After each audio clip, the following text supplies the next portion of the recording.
When the spire atop the Notre Dame Cathedral fell, it was a dagger through the heart of all Parisians, the Catholic community, and anyone who'd ever laid eyes on the iconic structure.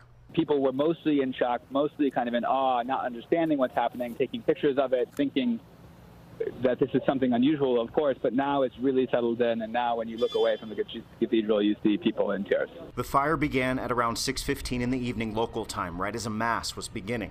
The flames quickly chewed through most of the ceiling, engulfing the building, glowing deep into the evening at the center of the City of Lights. Inside, relics dating back to the time of Christ and centuries-old art all burned. There was little 400 firefighters could do. President Trump spoke before an event in Minnesota. It's one of the great treasures of the world, the greatest artists in the world. Probably, if you think about it, I would say, Jovita, it might be greater than almost any museum in the world, and it's burning very badly. It looks like it's burning to the ground. Ordered built by King Louis VII in 1163, the main construction was completed about a century later. The stone arch construction stood through 8 centuries of revolutions and renovations.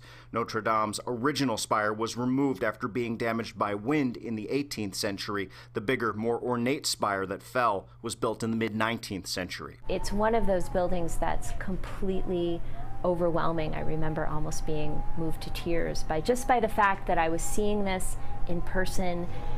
You hear about, it's one of those places you hear about and suddenly you're there.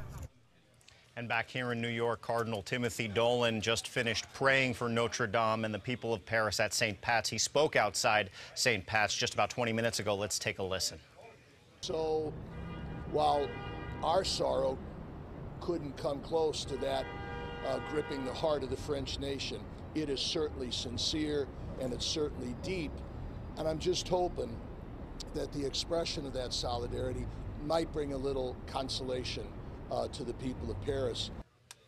We'll have more from the Cardinal coming up at 6 o'clock tonight. We also know Emmanuel Macron, the president of France, is on the scene in Paris and is expected to give an address at any moment. If he speaks, we'll bring you those words as well. But for now, live in the newsroom, Henry Rossoff, Pix 11 News.